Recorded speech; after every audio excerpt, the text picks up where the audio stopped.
أعوذ بالله من الشيطان الرجيم. بسم الله الرحمن الرحيم. الحمد لله رب العالمين والصلاة والسلام على رسول الأمين وآله وصحبه أجمعين أما بعد. Karibuni ndugu zangu katika channel yetu ya Fundi Jawil Online TV. Na leo bimashiati Allahi Ta'ala tuko katika kusoma na biidhnillahi subhanahu wa ta'ala. Leo tunaanza katika silsila ya durus al-ibadat, darasa zinazoelezea ibada mbalimbali katika kitabu Manhajul Muslimi. Kitabu hiki hapa, hiki ndicho kitabu tunachosoma darasa zetu, ambayo itakuwa ni mfululizo wa darasa mbalimbali katika ibadati. Kwa nini nimependelea kuchagua kutumia kitabu hiki? Nimependelea kutumia kitabu hiki kwa sababu ndani yake nimeridhika na mapito ambayo Sheikh amepita nayo kwa mujibu wa Qur'ani na sunnati za Rasulillahi sallallahu alaihi wasallama, na aqwalu wal af'alu za salafu salih. Kwa hiyo biidhnillahi subhanahu wa ta'ala, ilikuwa hasa nimekusudia katika ibadati kuanza katika silsila ya mlango unaoelezea ahkami janaiz, hukumu za jeneza. Na katika kwa mujibu wa kitabu hiki Manhajul Muslimi, kitabu hiki somo la hukumu za jeneza lipo katika kwa mujibu wa kitabu changu ni ukurasa wa 207, na katika faslu tasi'u, kipambanuzi au kipambanuzi cha 9, kipambanuzi cha 9 fi ahkami janaiz, katika hukumu za jeneza. Anasema Sheikh, baada a'udhu billahi minash shaitanir rajim, bismillahir rahmanir rahim. Sheikh anasema wa fihi 3 mawaddin, ndani yake katika hiki kipengele cha 9 ndani yake kuna mada 3, ambao kipengele cha 9 mada ni ahkami aljanaiz, hukumu za jeneza.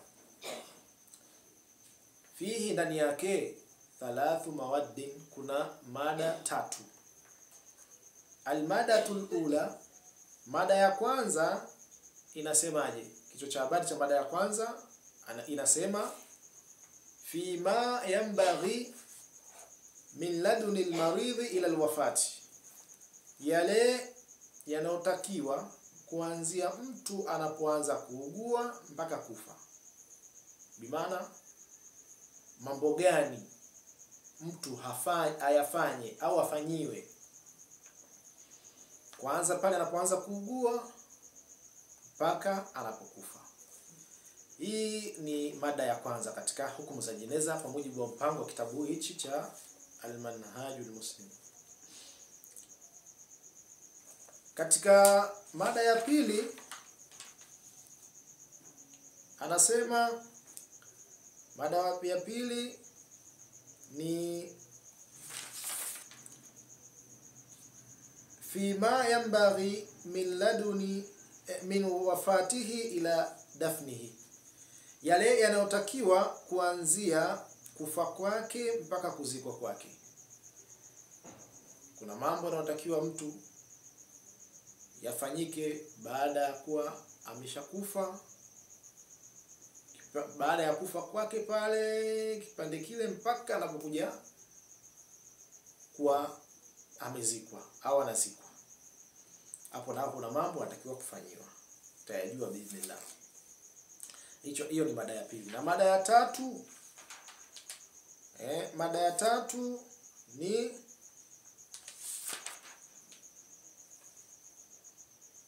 baada dafni, baada ya kuzikwa. Mada ya tatu ni baada fima yanbaghi baada dafni, yanayotakiwa baada ya kuwa ameshazikwa. Kwa inshallah taala, ndani ya kila mada kuna vipengele, kuna nukta za muhimu ambazo zapaswa sisi tuzijue, sisi waja tuzijue, ili safari yetu ya kuelekea akhera iwe katika utaratibu unaotakiwa kisheria. Haya, tunaanza katika almadatul ula, mada ya kwanza, fima yanbaghi min laduni almarid ila alwafat, yale yanayotakiwa kuanzia mtu anapoanza kuugua mpaka kufa. Yapi? Anasema jambo la kwanza, nukta ya kwanza, au kwanza tuzitaje nukta afu tutakuja katika kuzifafanua, kwamba katika hii mada ya kwanza ambayo ni fima yanbaghi min laduni almarid ila alwafat, yale yanayotakiwa kuanzia mtu anapoanza kuugua mpaka kufa, kuna nukta namba moja, wujubu sabri, wajibu wa kuwa na subira. Namba mbili, istihbabu tadawi, kuruhusiwa kujitibu. Namba tatu, jawazu al-istirqai, kuruhusiwa kufanya ruqya. Namba nne, tahrimu tamaimi wal azaimi, uharamu wa hirizi na azima. Hiyo namba nne, uharamu wa hirizi na azima. Namba tano, jawazu al-istitibabi al-kafir wal mar'ati, kuruhusiwa kutibiwa na kafiri au mwanamke, yani akawa ndo daktari. Namba saba, hiyo namba tano tumeiruka hapa. Baadhi ma kana yastashfi bihi sallallahu alaihi wasallam. Namba tano, baadhi ya yale ambayo alikuwa akitumia kujitibu kwayo bwana mtume sallallahu alaihi wasallam. Namba sita, ndo jawazu istitibabi al-kafir wal mar'ati, kuruhusiwa kutibiwa na kafiri au mwanamke. Namba sita hiyo. Namba saba, jawazu ittikhadhi al-mahajiri as-sihiyya, ni kuruhusiwa kuweka vizuizi wa kiafya. Hiyo namba 8. Namba 9, wujubu husni dhanni billahi hala al-maridhi, wajibu wa kuwa na dhana nzuri kwa Allah katika hali ya ugonjwa. Hiyo namba 9. Namba 10, talaqinul mayyit, kumlakinia yule aliyefikwa na mauti. Namba 11, tawjihu al-muhtadhir ila al-qiblat, kumwelekeza yule aliyefikwa ila sakrati al-maut, au aliyefikwa na wakati wa kufa, kumwelekeza kibla. Namba 12, taghmidu ainihi, kuyafumba macho yake. Hiyo 12 ambayo ndio itakuwa inakamilisha mada ya kwanza. Nukta 12 hizo zinazokamilisha mada ya kwanza. Inshallah taala, sasa tuweze kupita katika kuzifafanua biidhnillah. Kama tutazimaliza ila alkhair, na kama hatujamaliza basi tutafanya katika darasa linalokuja, kutokana na muda. Allah atufikishe juu haya. Anasema katika nukta ya kwanza, wujubu sabri, wajibu wa kuwa na subra. Anasema yanbaghi lilmuslimi idha nazala bihi dhurrun ay yasbira fala yatashata wala yudhhira al-jazaa. Anasema inapaswa kwa Muislamu pindi anapopata na madhara yoyote asubiri, wala asigazibike, na wala asionyeshe huzuni. Kwani anasema kwani amara Allahu wa rasuluhu bisabri, kwani ameamrisha jambo hili Allah subhanahu wa ta'ala na mtume wake kuwa na subira, fi ghairi ma ayati wa hadithi, katika haya mbalimbali na hadithi za mtume sallallahu alaihi wasallam.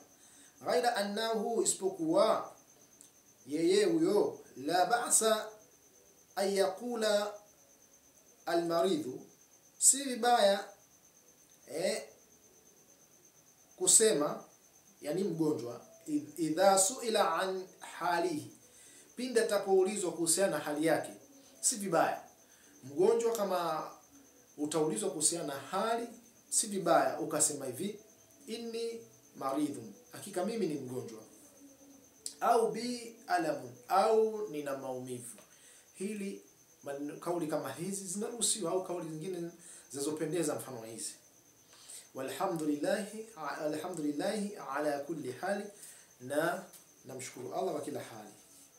Kwa hiyo Muislamu unapopatwa na shida yoyote, mtihani wowote, na hasa labda ukiwa na maradhi, basi hautakiwi kughadhibika, wala hautakiwi kuonyesha hali ya kuwa unahuzunika na kuona kama Mwenyezi Mungu ndio amekuonea. Hapana. Cha muhimu ni kuwa na subra, ndio kitu kilichohimizwa na aya mbalimbali za Qur'ani na hadithi za mtume wetu Muhammad sallallahu alayhi wasallam, kama Allah alivyosema katika Qur'ani, a'udhu billahi minash shaitani rajim, anasema inna Allaha ma'as sabirin, hakika Allah yuko pamoja na wale wenye kusubiri. Katika nyingine anasema wasta'inu bisabri was-salah, na takeni msaada kwa Allah kutokana na shida zenu kwa kusubiri na kwa kusali. Wa innaha lakabiratun illa 'ala al-khashi'in, hakika jambo hili ni gumu isipokuwa kwa wanyenyekevu. Kwa hiyo subira ni kitu ambacho kimehimizwa sana. Hiyo nukta ya kwanza. Nukta ya pili, istihbabu at-tadawi, kusuniwa kujitibu. Yani kujitibu ni sunna. Mtu anapopatwa na maradhi, unapopata na magonjwa, basi kwenda hospitali kutafuta matibabu au kumtafuta daktari kwa ajili ya matibabu mbalimbali, basi hili ni jambo limesuniwa, ni sunna ya mtume Muhammad sallallahu alayhi wa alihi wasallam. Anasema yustahabu lilmuslimi, ni imesuniwa kwa Muislamu, almaridhi, aliyemgonjwa, at-tadawi bil adwiya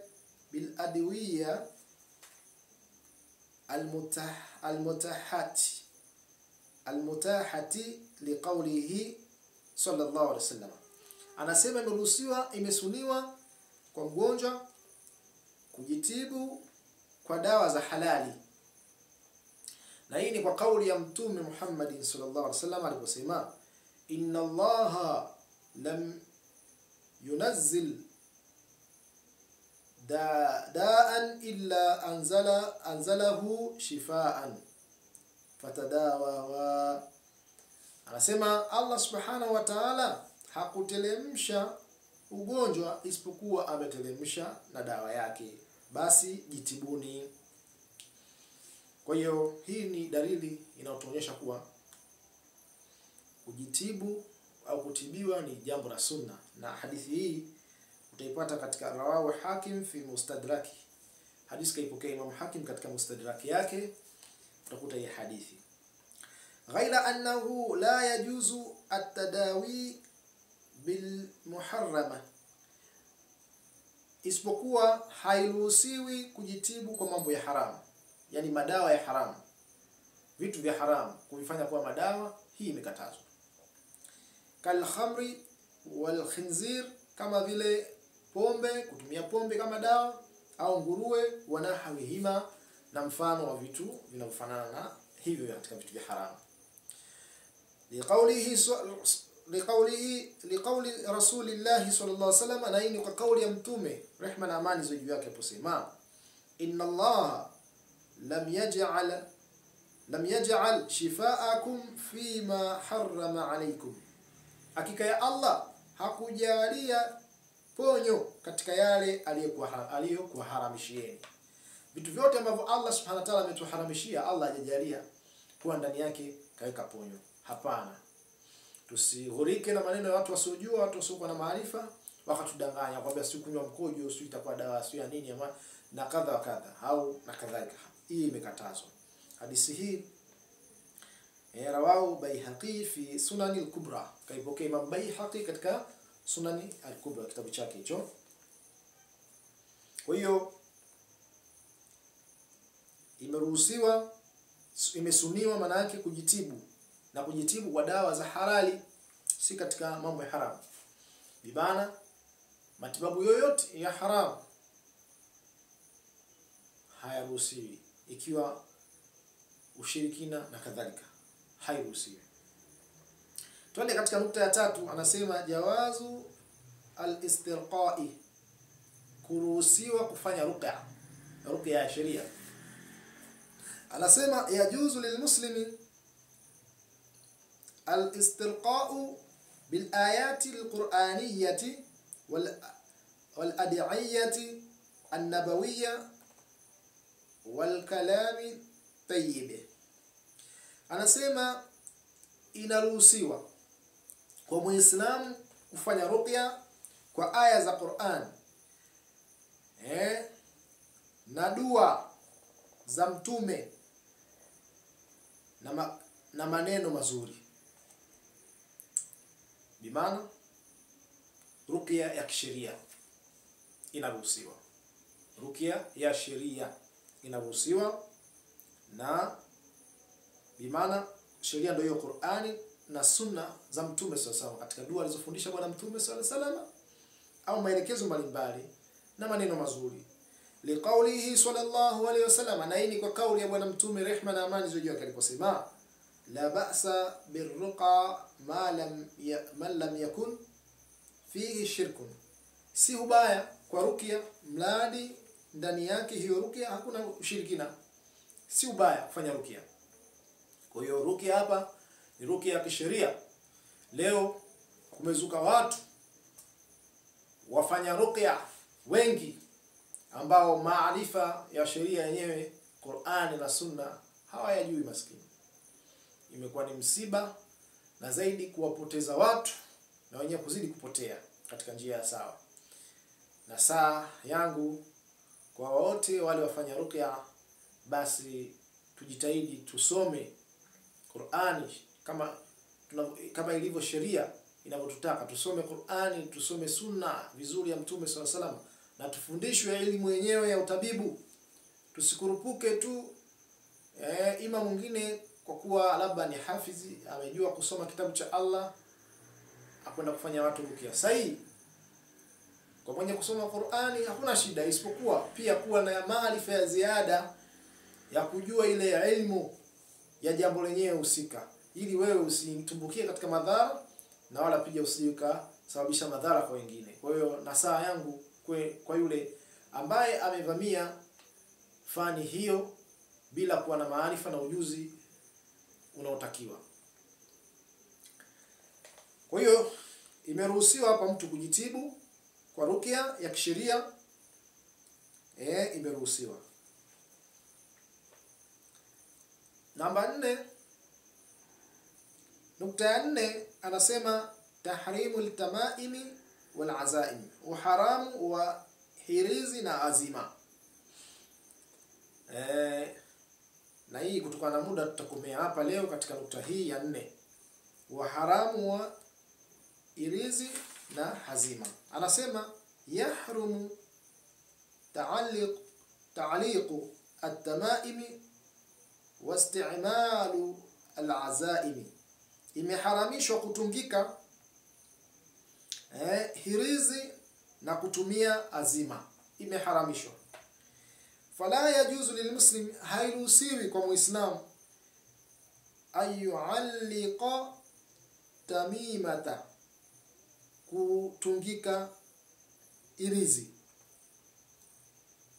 Liqaulihi sallallahu alayhi wasallam, na hii ni kwa kauli ya Mtume rehma na amani ziwe yake kusema, man allaqa tamimata faqad ashraka, yeyote mwenye kutundika irizi amefanya shirki.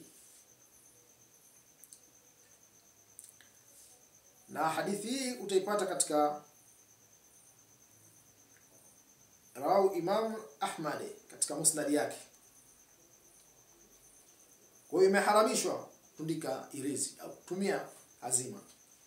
Wa qawlihi, na kauli yake nyingine Mtume sallallahu alayhi wasallam aliposema, man allaqa tamimata fala atamma Allahu lahu, yeyote mwenye kutundika tamima Allah hamtimizi shida yake. Wa man allaqa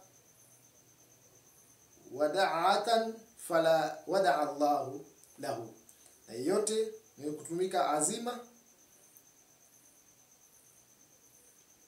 Allah amuondolei halichokuwa nacho.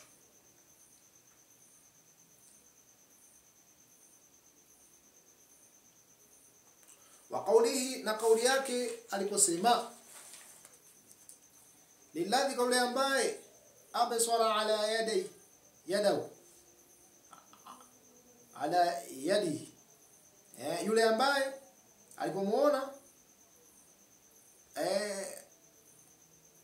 alipomuona absara ala yadayhi halaqatan min sufri, alipomuona kipofu mmoja ana kitambaa kakifunga mkononi mwake cha njano.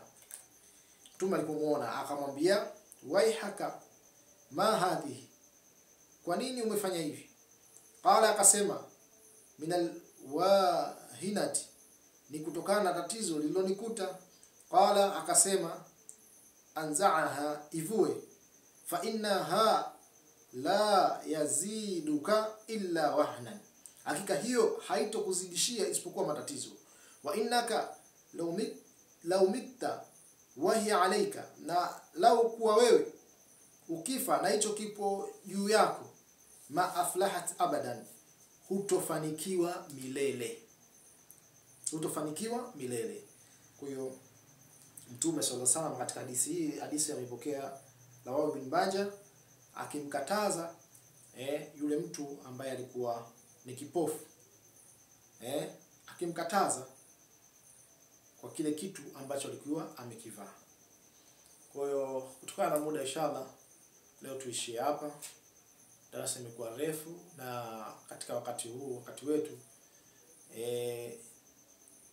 tunashauriwa sana tuyafanye mambo kuwa mafupi, masomo madarasa yawe mafupi, kwa sababu watu wako busy sana wakati huu, hawana muda kuweza kukaa sana kuweza kusoma, kuweza kusikiliza na kadhalika. Kwa inshallah darasa linalokuja tutajitahidi kufupisha leo, kwa sababu ya pia utangulizi imefanya darasa imekuwa refu. Mwenyezi Mungu atujalie minal ladhina yastami'una alqawla fayattabi'una ahsana.